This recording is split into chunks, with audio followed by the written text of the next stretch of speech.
नमस्कार दोस्तों, आप सबका मैं अपने चैनल में स्वागत करती हूँ। आज की कहानी है मुंशी प्रेमचंद जी के द्वारा लिखा गया कहानी माता का हृदय। तो आइए कहानी को हम लोग शुरू करते हैं। माधवी की आंखों में सारा संसार अंधेरा हो रहा था। कोई अपना मददगार ना दिखाई देता था, कहीं आशा की झलक ना थी। उस निर्धन घर में वह अकेली पड़ी रोती थी और कोई आंसू पोंछने वाला ना था। उसके पति को मरे हुए 22 वर्ष हो गए थे। घर में कोई संपत्ति ना थी। उसने न जाने किन तकलीफों से अपने बच्चे को पाल पोस कर बड़ा किया था। वही जवान बेटा आज उसकी गोद से छीन लिया गया था। और छीनने वाले कौन थे? अगर मृत्यु ने छीना होता तो वह सब्र कर लेती। मौत से किसी को द्वेष नहीं होता, मगर स्वार्थियों के हाथों यह अत्याचार असह्य हो रहा था। इस घोर संताप की दशा में उसका जी रह रह कर इतना विकल हो जाता कि इसी समय चलूं और उस अत्याचारी से इसका बदला लूं जिसने उस पर यह निष्ठुर आघात किया है। मारूं या मर जाऊं, दोनों ही में संतोष हो जाएगा। कितना सुंदर, कितना होनहार बालक था। यही उसके पति की निशानी, उसके जीवन का आधार, उसकी उम्र भर की कमाई। वही लड़का इस वक्त जेल में पड़ा न जाने क्या क्या तकलीफें झेल रहा होगा। और उसका अपराध क्या था? कुछ नहीं। सारा मोहल्ला उस पर जान देता था। विद्यालय के अध्यापक उस पर जान देते थे। अपने बेगाने सभी तो उसे प्यार करते थे। कभी उसकी कोई शिकायत सुनने ही में नहीं आई। ऐसे बालक की माता होने पर अन्य माताएं उसे बधाई देती थी। कैसा सज्जन, कैसा उदार, कैसा परमार्थी। खुद भूखों सो रहे, मगर क्या मजार कि द्वार पर आने वाले अतिथि को रूखा जवाब दे। ऐसा बालक क्या इस योग्य था कि जेल में जाता? उसका अपराध यही था। वह कभी कभी सुनने वालों को अपने दुखी भाइयों का दुखड़ा सुनाया करता था। अत्याचार से पीड़ित प्राणियों की मदद के लिए हमेशा तैयार रहता था। क्या यही उसका अपराध था? दूसरों की सेवा करना भी अपराध है। किसी अतिथि को आश्रय देना भी अपराध है। इस युवक का नाम आत्मानंद था। दुर्भाग्यवश उसमें वे सभी सद्गुण थे जो जेल के द्वार खोल देते हैं। वह निर्भीक था, स्पष्टवादी था, साहसी था, स्वदेश प्रेमी था, निस्वार्थ था, कर्तव्यपरायण था। जेल जाने के लिए इन्हीं गुणों की जरूरत है। स्वाधीन प्राणियों के लिए वे गुण स्वर्ग का द्वार खोल देते हैं, पराधीनों के लिए नरक के। आत्मानंद के सेवा कार्य ने, उसकी वक्तृताओं ने और उसके राजनीतिक लेखों ने उसे सरकारी कर्मचारियों की नज़रों में चढ़ा दिया था। सारा पुलिस विभाग नीचे से ऊपर तक उससे सतर्क रहता था। सबकी निगाहें उस पर लगी रहती थी। आखिर जिले में एक भयंकर डाके ने उन्हें इच्छित अवसर प्रदान कर दिया। आत्मानंद के घर की तलाशी हुई। कुछ पत्र और लेख मिले जिन्हें पुलिस ने डाके के बीजक सिद्ध किया। लगभग 20 युवकों की एक टोली फांस ली गई। आत्मानंद इसका मुखिया ठहराया गया। शहादतें हुई। इस बेकारी और गिरानी के जमाने में आत्मा से ज्यादा सस्ती और कौन वस्तु हो सकती है? बेचने को और किसी के पास रह ही क्या गया है? नाम मात्र का प्रलोभन देकर अच्छी से अच्छी शहादतें मिल सकती है और पुलिस के हाथ पड़कर तो निकृष्ट से निकृष्ट गवाहियाँ भी देववाणी का महत्व प्राप्त कर लेती है। शहादतें मिल गई। महीने भर तक मुकदमा चला। मुकदमा क्या चला, एक स्वांग चलता रहा और सारे अभियुक्तों को सजाएं दे दी गई। आत्मानंद को सबसे कठोर दंड मिला, 8 वर्ष का कठिन कारावास। माधवी रोज कचहरी जाती, एक कोने में बैठी सारी कार्यवाही देखा करती। मानवीय चरित्र कितना दुर्बल, कितना निर्दय, कितना नीच है, इसका उसे तब तक अनुमान भी ना हुआ था। जब आत्मानंद को सजा सुना दी गई और वह माता को प्रणाम करके सिपाहियों के साथ चला तो माधवी मूर्छित होकर जमीन पर गिर पड़ी। 2-4 दयालु सज्जनों ने उसे एक तांगे पर बैठाकर घर तक पहुंचाया। जब से वह होश में आई है उसके हृदय में शूल सा उठ रहा है। किसी तरह धैर्य नहीं होता। उस घोर आत्मवेदना की दशा में अब अपने जीवन का केवल एक लक्ष्य दिखाई देता है और वह इस अत्याचार का बदला है। अब तक पुत्र उसके जीवन का आधार था, अब शत्रुओं से बदला लेना ही उसके जीवन का आधार होगा। जीवन में अब उसके लिए कोई आशा न थी। इस अत्याचार का बदला लेकर वह अपना जन्म सफल समझेगी। इस अभागे नर पिशाच बागची ने जिस तरह उसे रक्त के आंसू रुलाए हैं, उसी भांति यह भी उसे रुलाएगी। नारी हृदय कोमल है, लेकिन केवल अनुकूल दशा में। जिस दशा में पुरुष दूसरों को दबाता है, स्त्री शील और विनय की देवी हो जाती है। लेकिन जिसके हाथों अपना सर्वनाश हो गया हो, उसके प्रति स्त्री को पुरुष से कम घृणा और क्रोध नहीं होता। अंतर इतना ही है कि पुरुष शस्त्रों से काम लेता है, स्त्री कौशल से।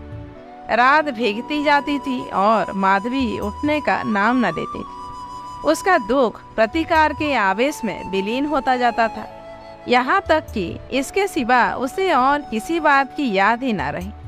उसने सोचा, कैसे यह काम होगा। कभी घर से नहीं निकली। वैधाप्य के 22 साल इसी घर में कट गए, लेकिन अब निकलूंगी, जबरदस्ती निकलूंगी। भिखारिन बनूंगी, टहलनी बनूंगी, झूठ बोलूंगी, सब कुकर्म करूंगी। सत्कर्म के लिए संसार में स्थान नहीं। ईश्वर ने निराश होकर कदाचित उसकी ओर से मुंह फेर लिया है। जभी तो जहाँ ऐसे ऐसे अत्याचार होते हैं और पापियों को दंड नहीं मिलता, अब इन्हीं हाथों से उसे दंड दूंगी। संध्या का समय था। लखनऊ के एक सजे हुए बंगले में मित्रों की महफिल जमी हुई थी। गाना बजाना हो रहा था। एक तरफ आतशबाजियां रखी हुई थी, दूसरे कमरे में मेजों पर खाना चुना जा रहा था। चारों तरफ पुलिस के कर्मचारी नजर आते थे। वहाँ पुलिस के सुपरिटेंडेंट मिस्टर बागची का बंगला है। कई दिन हुए उन्होंने एक मार्के का मुकदमा जीता था। अफसरों ने खुश होकर उनकी तरक्की कर दी थी और उसी की खुशी में यह उत्सव मनाया जा रहा था। यहाँ आए दिन ऐसे उत्सव होते रहते हैं। मुफ्त के गवैये मिल जाते थे, मुफ्त की आतशबाजी, फल और मेवे और मिठाइयाँ आधे दामों पर बाजार से आ जाती थी और चट दावत हो जाती थी। दूसरों के यहाँ 100 लगते, वहाँ इनका 10 में काम चल जाता था। दौड़ धूप करने को सिपाहियों की फौज थी ही। और यह मार्के का मुकदमा क्या था, वह जिसमें निरपराध युवकों को बनावटी शहादत से जेल में ठूंस दिया गया था। गाना समाप्त होने पर लोग भोजन करने बैठे। बेगार के मजदूर और पल्लेदार जो बाजार से दावत और सजावट के सामान लाए थे, रोते या दिल में गालियां देते चले गए थे। पर एक बुढ़िया अभी तक द्वार पर बैठी हुई थी। अन्य मजदूरों की तरह वह भुन-भुना कर काम न करती थी। हुक्म पाते ही खुश दिल मजदूर की तरह दौड़ दौड़ कर हुक्म बजा लाती थी। वह माधवी थी जो इस समय मजदूरनी का वेश धारण करके अपना घातक संकल्प पूरा करने आई थी। मेहमान चले गए, महफिल उठ गई, दावत का सामान समेट दिया गया, चारों ओर सन्नाटा छा गया, लेकिन माधवी अभी तक यहीं बैठी थी। सहसा मिस्टर बागची ने पूछा, बुढ़ी तू यहाँ क्यों बैठी है, तुझे कुछ खाने को मिल गया? माधवी, हाँ हुजूर, मिल गया। बागची, तो जाती क्यों नहीं? माधवी, कहाँ जाऊँ सरकार, मेरा कोई घर द्वार थोड़े ही है। हुक्म हो तो यहीं पड़ी रहूं, पाँव भर आटे की परवस्ती हो जाए हुजूर। बागची, नौकरी करेगी? माधवी, क्यों ना करूँगी सरकार, यही तो चाहती हूँ। बागची, लड़का खिला सकती है? माधवी, हाँ हुजूर, वह मेरे मन का काम है। बागची, अच्छी बात है, तू आज ही से रहे, जा घर में देख, जो काम बताएं वह कर। 1 महीना गुजर गया। माधवी इतना तन मन से काम करती है कि सारा घर उससे खुश है। बहू जी का मिजाज बहुत ही चिड़चिड़ा है। वह दिन भर खाट पर पड़ी रहती है और बात बात पर नौकरों पर झल्लाया करती है, लेकिन माधवी उनकी फुड़कियों को भी सहर से सह लेती है। अब तक मुश्किल से कोई दाई 1 सप्ताह से अधिक ठहरी थी। माधवी ही का कलेजा है कि जली कटी सुनकर भी मुख पर मैल नहीं आने देती। मिस्टर बागची के कई लड़के हो चुके थे, पर यही सबसे छोटा बच्चा बच रहा था। बच्चे पैदा तो हृष्ट पुष्ट होते, किंतु जन्म लेते ही उन्हें एक न एक रोग लग जाता था और कोई 2-4 महीने, कोई साल भर जीकर चल देते थे। माँ बाप दोनों इस शिशु पर प्राण देते थे। उसे जरा जुकाम भी हो तो दोनों विकल हो जाते। स्त्री पुरुष दोनों शिक्षित थे, पर बच्चे की रक्षा के लिए टोना टोटका, दुआ ताबीज, जंतर मंतर एक से भी उन्हें इनकार न था। माधवी से यह बालक इतना हिल गया कि एक क्षण के लिए भी उसकी गोद से ना उतर। वह कहीं एक क्षण के लिए चली जाती तो रो रो कर दुनिया सिर पर उठा लेता। वह सुलाती तो सोता, वह दूध पिलाती तो पीता, वह खिलाती तो खेलता। उसी को वह अपनी माता समझती। माधवी के सिवा उसके लिए संसार में कोई अपना ना था। बाप को तो वह दिन भर में केवल 2-4 बार देखता और समझता यह कोई परदेसी आदमी है। माँ आलस्य और कमजोरी के मारे गोद में लेकर टहल ना सकती थी। उसे वह अपनी रक्षा का भार संभालने के योग्य ना समझता था और नौकर चाकर उसे गोद में लेते तो इतनी बेदर्दी से कि उसके कोमल अंगों में पीड़ा होने लगा। कोई उसे ऊपर उछाल देता था, यहाँ तक कि अबोध शिशु का कलेजा मुंह को आ जाता था। उन सबों से वह डरता था। केवल माधवी थी जो उसके स्वभाव को समझती थी। यह जानती थी कि कब क्या करने से बालक प्रसन्न होगा, इसीलिए बालक को भी उससे प्रेम था। माधवी ने समझा था यहाँ कंचन बरसता होगा, लेकिन उसे देखकर कितना विस्मय हुआ कि बड़ी मुश्किल से महीने का खर्च पूरा पड़ता है। नौकरों से एक एक पैसे का हिसाब लिया जाता था। बहुधा आवश्यक वस्तुएं भी टाल दी जाती थी। एक दिन माधवी ने कहा, बच्चे के लिए कोई तेज गाड़ी क्यों नहीं मंगवा देती, गोद में उसकी बाढ़ मारी जाती है। मिसेज बागची ने कुंठित होकर कहा, कहाँ से मंगवा दूँ, कम से कम 50-60 रुपए में आएगी। इतने रुपए कहाँ है? माधवी, मालकिन आप भी ऐसा कहती हैं? मिसेज बागची, झूठ नहीं कहती। बाबूजी की पहली स्त्री से 5 लड़कियां और हैं। सब इस समय इलाहाबाद के एक स्कूल में पढ़ रही। बड़ी की उम्र 15-16 वर्ष से कम न होगी। आधा वेतन तो उधर ही चला जाता है। फिर उनकी शादी की भी फिक्र तो है। 5 के विवाह में कम से कम 25,000 लगेंगे। इतने रुपए कहाँ से आएंगे? मैं चिंता के मारे मरी जाती हूँ। मुझे कोई दूसरी बीमारी नहीं है, केवल यही चिंता का रोग है। माधवी, घूस भी तो मिलती है। मिसेज बागची, बुढ़िया, ऐसी कमाई में बरकत नहीं होती। यही क्यों, सच पूछो तो इसी घूस ने हमारी यह दुर्गति कर रखी है। क्या जाने औरों को कैसे हजम होती है। यहाँ तो जब ऐसे रुपए आते हैं तो कोई न कोई नुकसान भी अवश्य हो जाता है। एक आता है तो 2 लेकर जाता है। बार बार मना करती हूँ, हराम की कौड़ी घर में ना लाया कर, लेकिन मेरी कौन सुनता। बात यह थी कि माधवी को बालक से स्नेह होता जाता था। उसके अमंगल की कल्पना भी वह ना कर सकती थी। वह अब उसी की नींद सोती और उसी की नींद जागती थी। अपने सर्वनाश की बात याद करके एक क्षण के लिए उसे बागची पर क्रोध तो हो आता था और घाव फिर हरा हो जाता था, पर मन पर कुत्सित भावों का आधिपत्य ना था। घाव भर रहा था, केवल ठेस लगने से दर्द हो जाता था। उसमें स्वयं टीस या जलन ना थी। इस परिवार पर अब उसे दया आती थी। सोचती, बेचारे यह छीन झपट ना करे तो कैसे गुजर हो। लड़कियों का विवाह कहाँ से करेंगे। स्त्री को जब देखो बीमार ही रहती है। उन पर बाबूजी को 1 बोतल शराब ही रोज चाहिए। यहाँ लोग तो स्वयं अभागे हैं, जिसके घर में 5-5 कुंवारी कन्याएं हों, बालक हो कर मर जाते हों, घरनी सदा बीमार रहती हो, स्वामी शराब का लती हो, उस पर तो यूं ही ईश्वर का कोप है। इनसे तो मैं अभागिनी ही अच्छी। दुर्बल बालकों के लिए बरसात बुरी बला है। कभी खांसी है, कभी ज्वर, कभी दस्त। जब हवा में ही शीत भरी हो तो कोई कहाँ तक बचाए। माधवी एक दिन अपने घर चली गई थी। बच्चा रोने लगा तो माँ ने एक नौकर को दिया, इसे बाहर से बहलाना। नौकर ने बाहर ले जाकर हरी हरी घास पर बैठा दिया। पानी बरस कर निकल गया था। भूमि गीली हो गई थी, कहीं कहीं पानी भी जमा हो गया था। बालक को पानी में छपके लगाने से ज़्यादा प्यारा और कौन खेल हो सकता है। खूब प्रेम से उमक उमक कर पानी में लौटने लगा। नौकर बैठा और आदमियों के साथ गपशप करता रहा। इस तरह घंटों गुजर गए। बच्चे ने खूब सर्दी खाई। घर आया तो उसकी नाक बह रही थी। रात को माधवी ने आकर देखा तो बच्चा खांस रहा था।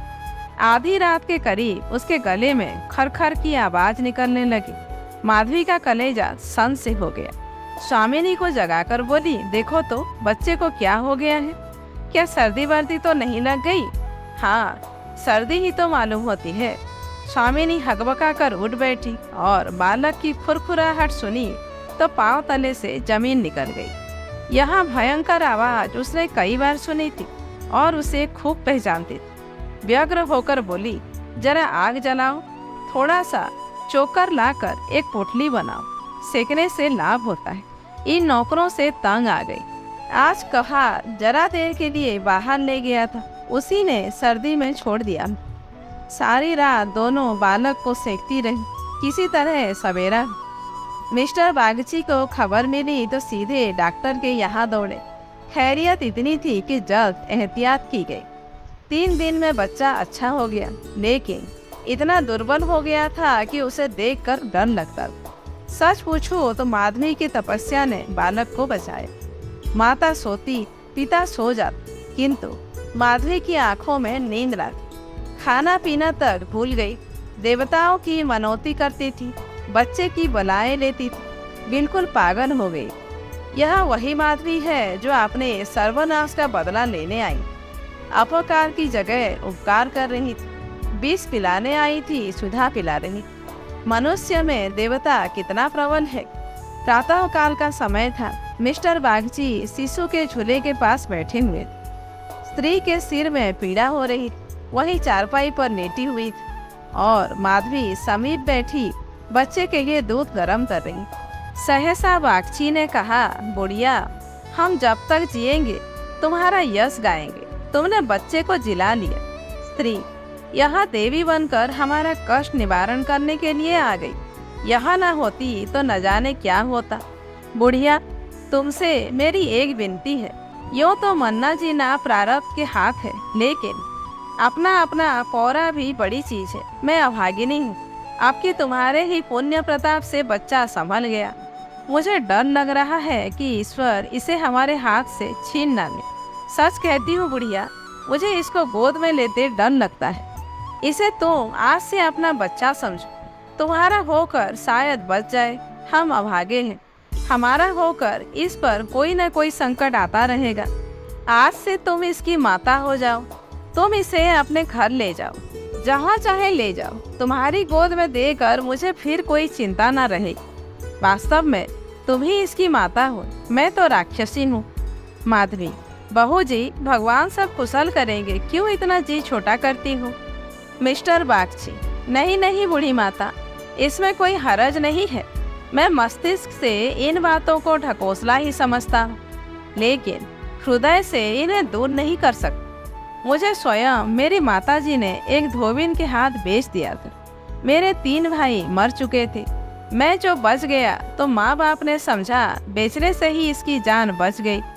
तुम इस शिशु को पालो पोसो, इसे अपना पुत्र समझो। खर्च हम बराबर देते रहेंगे, इसकी कोई चिंता मत कर। कभी कभी जब हमारा जी चाहेगा आकर देख लिया करेंगे। हमें विश्वास है कि तुम इसकी रक्षा हम लोगों से कहीं अच्छी तरह कर सकती। मैं कुकर्मी हूँ। जिस पैसे में हूँ उसमें कुकर्म किए बगैर काम नहीं चल सकता। झूठी शहादतें बनानी पड़ती है, निरपराधों को फंसाना ही पड़ता है। आत्मा इतनी दुर्बल हो गई है कि प्रलोभन में पड़ ही जाता है। जानता हूँ कि बुराई का फल बुरा ही होता है, पर परिस्थिति से मजबूर हूँ। अगर ना करूँ तो आज नालायक बनकर निकाल दिया जाऊँ। अंग्रेज हजारों भूले करें, कोई नहीं पूछता। हिंदुस्तानी एक भूल भी कर बैठे तो सारे अफसर उसके सिर हो जाते हैं। हिंदुस्तानियों को तो कोई बड़ा पद ना मिले, वही अच्छा। पद पाकर तो उनकी आत्मा का पतन हो जाता है। उनको हिंदुस्तानियत का दोष मिटाने के लिए कितनी ही ऐसी बातें करनी पड़ती है जिनका अंग्रेज के दिल में कभी ख्याल ही पैदा नहीं हो सकता। तो बोलो, स्वीकार करती हो? माधवी गद्द होकर बोली, बहू जी, आपकी इच्छा है तो मुझसे भी जो कुछ बन पड़ेगा आपकी सेवा कर दो। भगवान बालक को अमर करे, मेरी तो उनसे यही विनती। माधवी को ऐसा मालूम हो रहा था कि स्वर्ग के द्वार सामने खुले हैं और स्वर्ग की देवियां अंचल फैला फैला कर आशीर्वाद दे रही हैं। मानो उसके अंतःस्थल में प्रकाश की लहरें सी उठ रही हैं। इस स्नेहमय सेवा में कितनी शांति थी। बालक अभी तक चादर ओढ़े सो रहा था। माधवी ने दूध गर्म हो जाने पर उसे झूले पर से उठाया तो चिल्ला पड़ी। बालक की देह ठंडी हो गई थी और मुंह पर पीलापन आ गया था, जिसे देखकर कलेजा हिल जाता है, कंठ से आह निकल जाती और आंखों से आंसू बहने लगते हैं। जिसने उसे एक बार देखा है फिर कभी नहीं भूल सकता। माधवी ने शिशु को गोद से चिपटा लिया। हालांकि नीचे उतार देना चाहिए था। कोहराम मच गया। माँ बच्चे को गले से लगाए रोती थी, पर उसे जमीन पर ना सुलाती थी। क्या बातें हो रही थी और क्या हो गया। मौत को धोखा देने में आनंद आता है। वह उस वक्त कभी नहीं आती जब लोग उसकी राह देखते हैं। रोगी जब संभल जाता है, जब वह अपथ्य लेने लगता है, उठने बैठने लगता है, घर भर खुशियां मनाने लगता है, सबको विश्वास हो जाता है कि संकट टल गया। उस वक्त घात में बैठी हुई मौत सिर पर आ जाती है। यही उसकी निठुर लीला है। आशाओं के बाग लगाने में हम कितने कुशल हैं। यहाँ हम रक्त के बीज बोकर सुधा के फल खाते हैं। अग्नि से पौधों को सींचकर शीतल छाह में बैठते हैं। हा, मंद बुद्धि। दिन भर मातम होता रहा। बाप रोता था, माँ तड़पती थी और माधवी बारी बारी से दोनों को समझाती थी। यदि अपने प्राण देकर वह बालक को जिला सकती तो इस समय अपना धन्य भाग समझती। वह अहित का संकल्प करके यहाँ आई थी और आज जब उसकी मनोकामना पूरी हो गई और उसे खुशी से फूला ना समाना चाहिए था, उसे उससे कहीं घोर पीड़ा हो रही थी, जो अपने पुत्र की जेल यात्रा से हुई थी। रुलाने आई थी और खुद रोती जा रही थी। माता का हृदय दया का आगार है। उसे जलाओ तो उसमें दया की ही सुगंध निकलती है, पीसो तो दया का ही रस निकलता है। वह देवी है। विपत्ति की क्रूर लीलाएं भी उस स्वच्छ निर्मल स्रोत को मलिन नहीं कर सकती। तो दोस्तों, आज की कहानी यहीं पर समाप्त होती है। कहानी कैसी लगी कमेंट करके ज़रूर बताइए। अच्छी लगी हो तो एक लाइक कीजिए, जानने वालों को शेयर कीजिए और ऐसे ही वीडियोज आगे देखने के लिए मेरे चैनल को सब्सक्राइब करना मत भूलिए।